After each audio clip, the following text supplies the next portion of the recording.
Bienvenue dans cette nouvelle vidéo de Contre-champ politique. Les inspecteurs des finances viennent de lâcher une bombe devant les députés. France Télévisions souffre d'un déficit global de culture de l'efficience. Traduction, seulement 5 personnes contrôlent 3 milliards d'euros de dépenses publiques chaque année. Pire encore, il est impossible de savoir combien coûte un programme. La comptabilité est tellement catastrophique que les données doivent être produites à la main. Regardez leurs aveux glaçants. Est-ce que c'est le moment où on aborde la comptabilité analytique? Alors, il faut juste préciser, voilà, peut-être, allez-y, monsieur le rapporteur. Je sens que vous brûlez d'envie Voilà. de parler de la Le comptabilité rapporteur analytique, aussi. mais vous avez raison, ça faisait partie notamment de mes questions. Donc, je vous pose la question, je vais vous citer d'ailleurs une partie de votre rapport.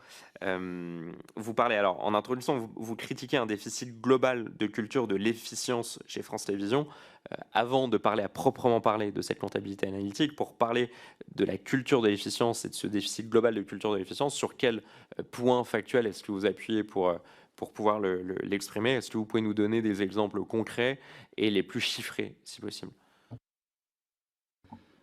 Donc on a beaucoup insisté sur la culture de l'efficience chez France Télévisions parce que l'équilibre du budget qui était présenté sur la trajectoire du COM reposait sur un plan d'économie et de performance.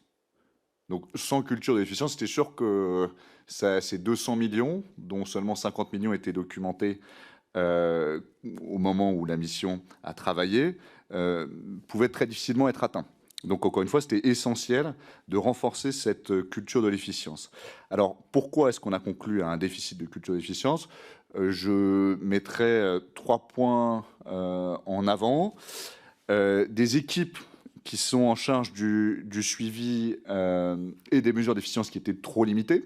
On avait, et c'est dans le rapport, je pense, 5 personnes qui étaient dans les équipes d'audit interne, ce qui nous paraissait un peu limité par rapport aux enjeux.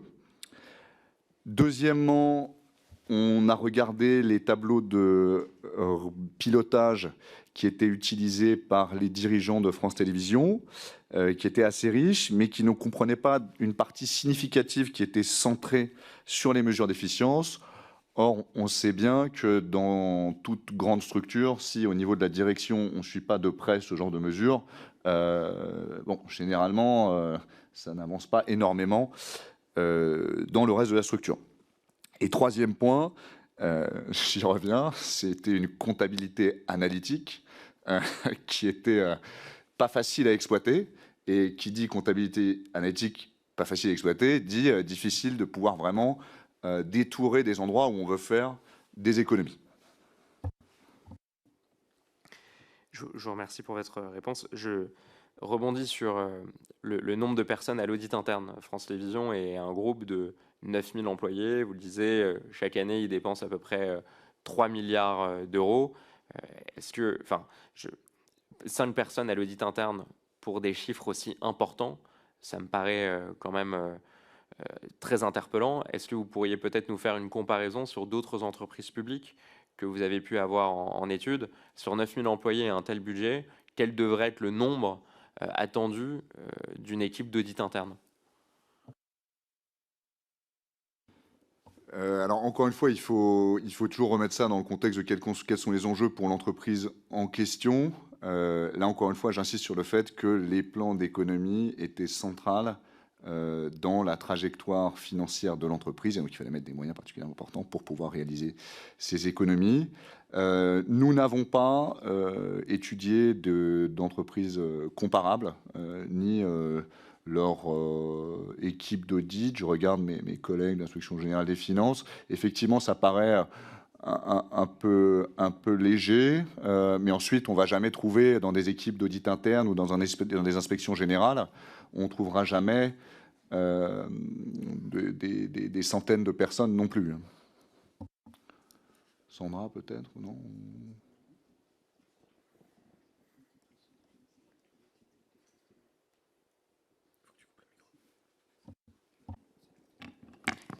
Non, ce n'est pas une réponse directe, mais l'un des intérêts qu'on avait vu à la commission allemande que je mentionnais tout à l'heure, c'est que c'est une entité indépendante qui est composée notamment de professionnels de l'audit qui ont pour mission d'expertiser les besoins déclarés des sociétés de l'audiovisuel public en ayant en tête les éléments que vous mentionnez de comparaison par rapport au secteur économique. Enfin, c'est vraiment des spécialistes du secteur et des finances des sociétés.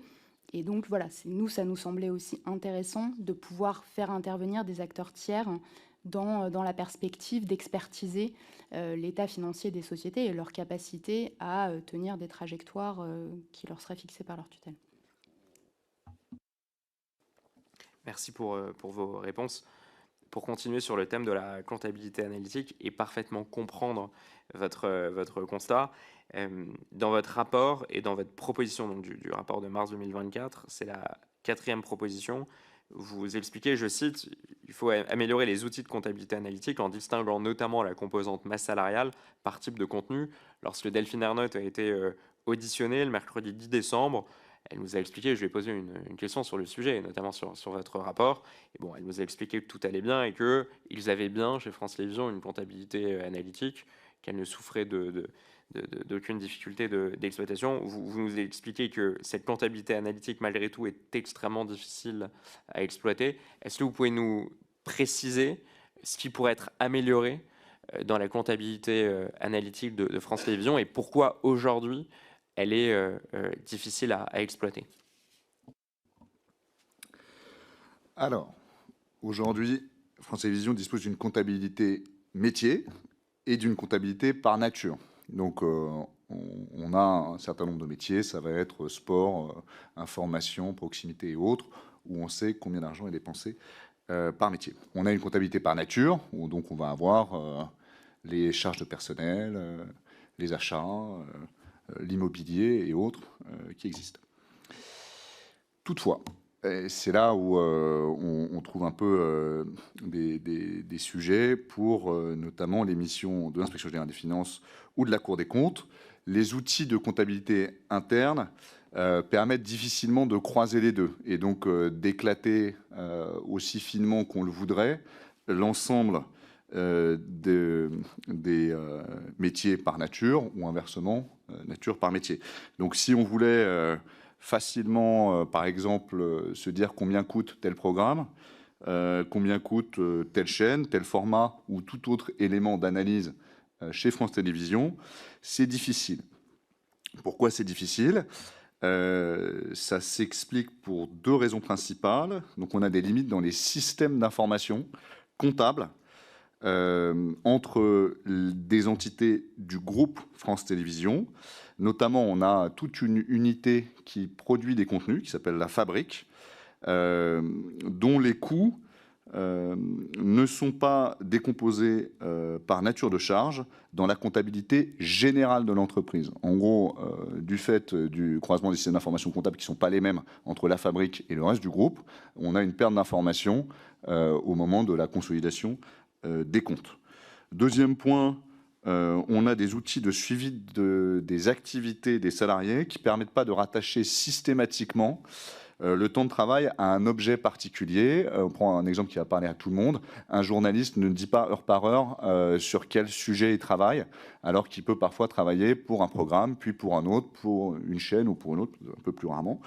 De même, et là je ne vais pas rentrer dans le détail, parce qu'on arrive à des sommets de complexité sur le rattachement comptable de l'activité des personnels techniques et administratifs. Mais donc, c'est ce type de limites qui font que aujourd'hui, ou plutôt on va dire hier, les missions d'inspection et d'audit de la Cour des comptes ont eu du mal à avoir une comptabilité analytique qui leur permettait d'avoir des outils d'analyse de tous les sujets qu'ils auraient aimé utiliser. Je tiens à dire que France Télévisions, on a travaillé avec eux pendant 5 mois. On finit par nous produire à la main l'ensemble des grilles d'analyse comptable qu'on leur avait demandé. Mais toutefois, donc, ça ce sera ma conclusion, et c'était une des recommandations, on pensait qu'il était quand même possible d'améliorer dans la durée ces outils de comptabilité. Merci pour votre réponse. Vous expliquez que donc, France Télévisions dispose d'un système d'information un peu différent. Vous parlez de l'équipe La Fabrique. On voit le budget de cette équipe est de 200 millions d'euros. Qu'est-ce qui justifie aujourd'hui que dans l'exploitation du système d'information, avec un tel budget, on n'arrive pas à avoir une comptabilité analytique qui fonctionne suffisamment bien, en dépit des moyens considérables, on peut le dire, qui sont déployés chaque année. Je me suis mal exprimé. La Fabrique a un système de comptabilité qui fonctionne bien, le reste du groupe aussi, mais le problème c'est quand on consolide les deux, on a une perte d'information du fait de l'interopérabilité donc limitée entre les différents systèmes d'information comptable. Et ensuite, pourquoi? Là, c'est au-delà de mes compétences. Dites-nous en commentaire ce que vous en avez pensé, et abonnez-vous pour ne rien manquer des prochaines séquences parlementaires. A très vite sur Contre-champ politique.